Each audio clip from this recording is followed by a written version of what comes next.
Outra coisa que está muito em moda agora é a tal da escola sem partido.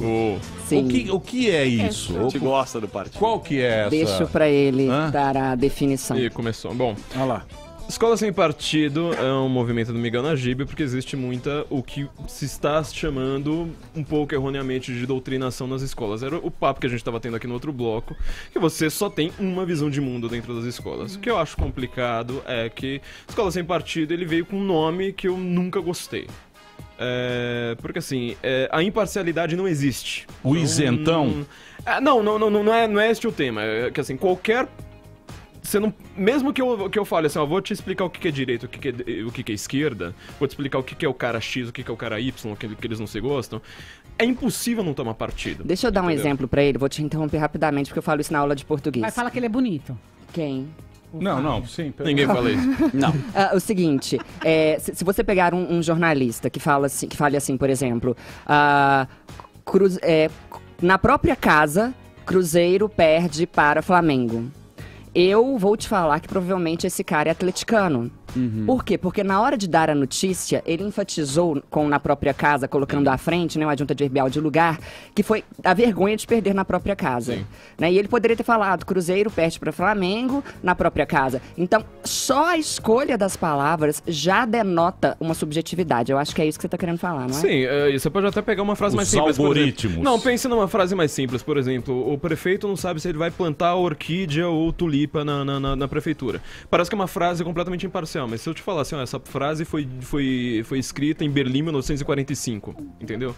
Até uma frase simples dessa, ela pode estar escondendo alguma coisa. Mas o que eu acho o projeto Escola Sem Partido é uma coisa fundamental, que é para alertar as pessoas de que a visão que você tem na escola, ela é uma visão...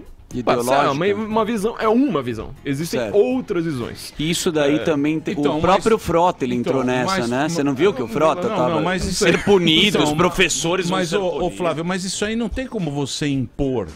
Não é uma questão de imposição, aí é que tá a grande questão. Como é que você vai impor isso? Porque o professor, ele tem que ter a liberdade ideológica. Ele tem que ter a liberdade para ensinar. Peraí, defina o que é liberdade para ensinar. Ele tem liberdade de ensino. É a liberdade de ensinar. Não de imposição. Exatamente. Por exemplo, não é uma coisa que eu posso ensinar qualquer coisa. Ele vai falar eu tenho aqui nesta emissora, nesse momento, eu tenho a liberdade para falar o que eu quiser. Mas aqui você não é professor. Aí, ó, nossa resposta foi a mesma. Eu sei que eu não sou professor, mas o professor, na função dele da cátedra, de mestre, ele tem que... Ele tem que falar. Mas uma coisa é liberdade de ensino, outra coisa é liberdade de expressão. Mas ele não pode dar a opinião dele. Na minha opinião, por exemplo. É impossível não dar opinião. Exatamente. A escola sem partido seria linda se ela fosse possível. Mas o que ocorre é o seguinte, se o cara vai falar, por exemplo, do afastamento da Dilma, no meu modo de ver, eu penso que ele tem a obrigação de falar por que para algumas coisas foi impeachment mesmo e por que para pessoas, para outras pessoas foi golpe. Imparcial. O que ele não pode fazer é escrever lá no quadro golpe.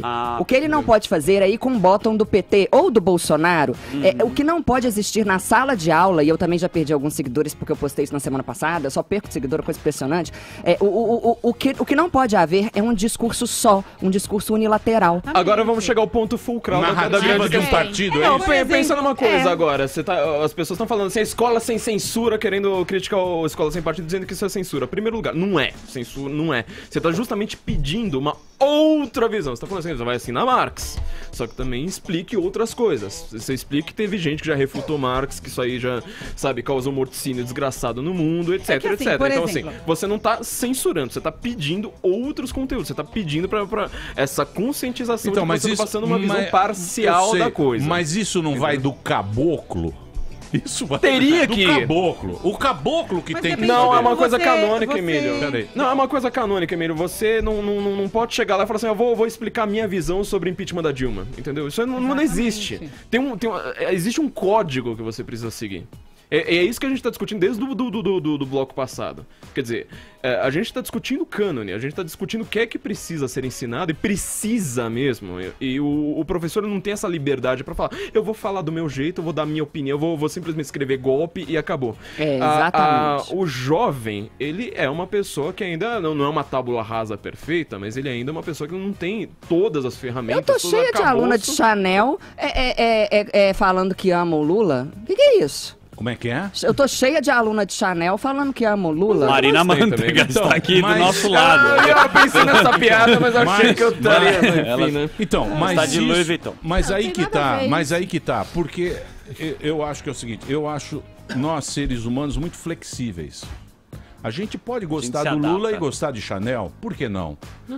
Por que o cara que gosta de uma coisa não pode gostar de outra? Se o mundo não é assim. Se ele tá pregando distribuição de renda, ele pode distribuir a dele. Não, mas não é isso. Não é isso. O pai dele lá, que deu a Chanel pra ela, o pai dela, é o capitalista ao qual ela se opõe. Sim, professora, eu não tô dizendo. Eu tô dizendo que a gente se adapta, a gente pode gostar de uma coisa.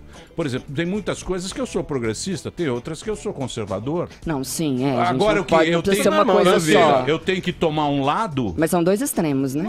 Ô, Emílio, mas a questão, eu acho assim. A questão é exemplo, o quê? Na sala Cada de um aula, na sua e todos numa boa. O professor vai lá, Pedro Álvares Cabral, quem é? E ele explica, não é pra ele falar se é boa pessoa ou má pessoa.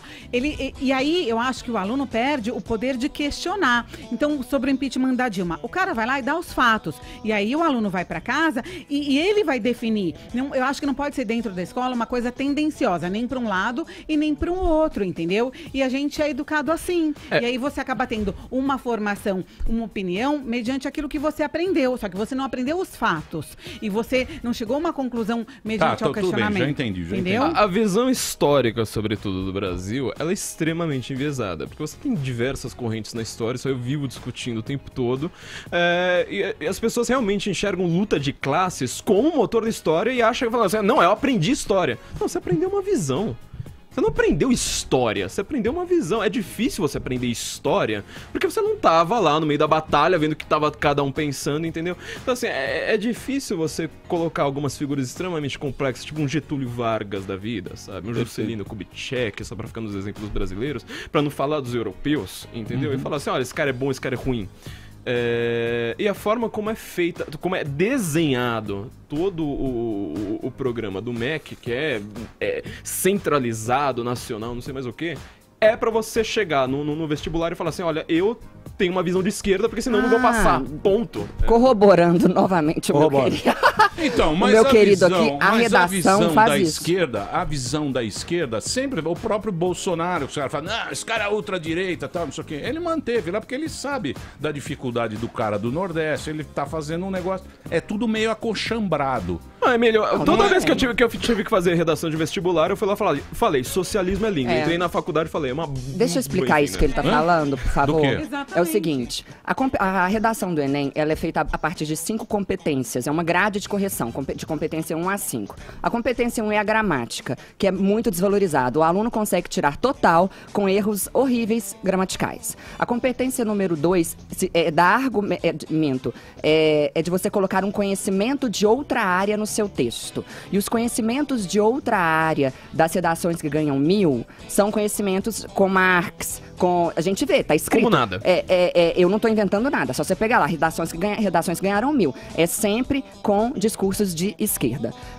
A competência número 3 é da argumentação, a 4 da coesão, e a 5, que pra mim é a pior de todas, é a da solução. O Enem, ele sempre te dá um problema. E ele nunca te dá um problema, assim, por exemplo, argumente sobre... sei lá, vou falar uma coisa bem simples, sobre o aborto no Brasil. Não. Se um dia ele nunca vai colocar o aborto, mas se o fizesse, seria assim, medidas para tornar o aborto acessível a todos, entendem? Ele já te dá o seu posicionamento, de que você deve ser a favor daquilo. Ele nunca é aberto naquilo que é polêmico. Tá, e aí, como ele te dá um problema, ele te pede uma solução. E essa solução, ela é toda você pega o manual lá de redação, manual de tudo, é impressionante como que ela já é um formato.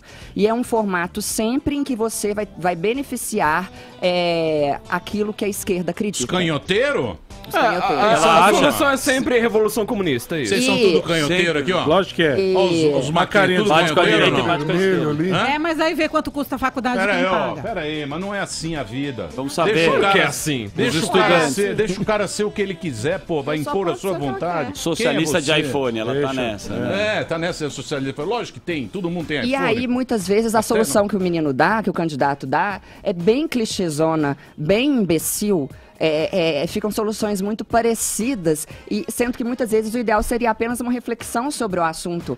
Você poder dar sua opinião abertamente, exatamente. Né? Independente de quem vai corrigir a prova. Eu entendo que o candidato deva ser analisado pela capacidade dele de crítica, pela capacidade dele de convencimento, de argumentação, e não pela capacidade dele de esquerdizar, se é que existe essa palavra. Nesse momento eu perco mais 1.000 seguidores. Tem problema. Sério? Você vai ganhar mais outros. 1.000 vem 5, se preocupa. Mas você que é professora, como funciona? No momento que a gente está vendo no Brasil, isso aí vai fazer parte da nossa história dos livros, né? Alguma hora a gente vai ter que aprender sobre isso. E aí, polarizado dessa forma, quem que vai escrever essa história? Não é perigoso, como vocês estão falando, você tem um fator ideológico no meio disso? Vocês entenderam? Sim, vai ser tendencioso para cada lado, né? Para um lado e para o outro. Agora eu vou te falar uma coisa, eu não gosto de fazer futurologia, como eu já fiz nesse programa outras vezes, mas assim, o que eu tenho sentido, são sentimentos que eu tenho, é que os professores de história, na verdade os alunos que estão entrando agora pra fazer história, não são mais simplesmente aqueles que falam assim, nossa, eu adoro meu professor trotskista, eu vou entrar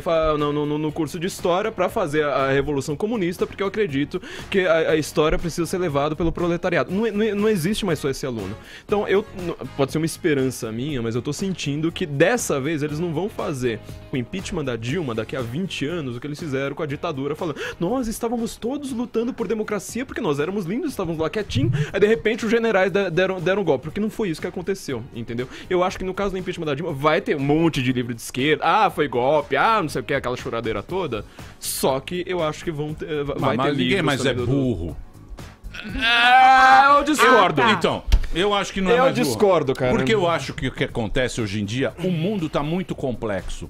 A gente está muito global. Muita informação. Muita informação. Então é informação da Palestina, é informação dos Estados Unidos, é informação da Ucrânia, Coreia do Norte e não sei o quê. Tanto é que o cara veio aqui fazer o show, os caras deram uma puta vaia nele. Roger Waters. E olha que coisa curiosa, a música mais famosa dele era contra a doutrinação na escola. Doutrinação, mas... Hoje eu tenho certeza que ele estaria falando, nossa, escola sem partido é nazismo. Então, mas foi uma outra época. Ele fala aquilo lá, fica famoso e depois pega o discurso pronto e fala assim, nossa, o que é progressista hoje? Isso aí é bom, então eu vou... Então, mas ele não sabia da realidade local do Brasil. Não sabia da realidade local, né? Ele não sabe nem da realidade da própria Inglaterra dele. Entendeu? O que ele vai estar defendendo hoje, o Sistema Nacional de Educação em inglês também, que tem o mesmo problema lá da época dele, ou pior, ele vai estar lá falando, não, agora eu quero centralizar tudo, não, agora é lindo, agora vocês, por favor, obedeçam todo mundo, e não tem um discurso de ódio, porque um dia já se viu isso, entendeu? Mas não seria melhor o professor falar, gente, tá uma confusão danada. Entra no Google. Procura no Google. Uma confusão danada, joga no Google e vai... Discute no grupo de WhatsApp e vê o que você acha. O Google também já não é uma coisa assim tão... Eu tenho uma visão a respeito do Escola Sem Partido, que é o seguinte, mesmo que esse projeto nunca saia do papel, ele já ganhou. Ele já ganhou exatamente o que ele quer, porque assim, é difícil hoje um aluno que queira se engajar com política, que queira, sabe, falar o cara mais de humanas, entendeu? Das extremas humanas, tipo sociologia, essas coisas da vida, que ele queira seguir uma carreira acadêmica sem saber que existe um outro lado. Quer dizer, ele pode até não ler. Porque eu sei que essa turma não lê nada. Eles nunca vão falar assim, nossa... Tem seus livros. Vou ler autor conservador, vou ler liberal, não sei mais o quê. Eles leem, Alão. Não, eu quero ver assim, o que ler coisa fora do cânone. É isso que eu quero dizer. Ele nunca vai falar assim, nossa, eu vou pegar aqui uma pilha de autores desse tamanho que tá lá refutando meu livrinho. Esse cara não vai ler. Só que ele já tá um pouco incomodado falando assim, olha, tem outros autores aí na área, entendeu?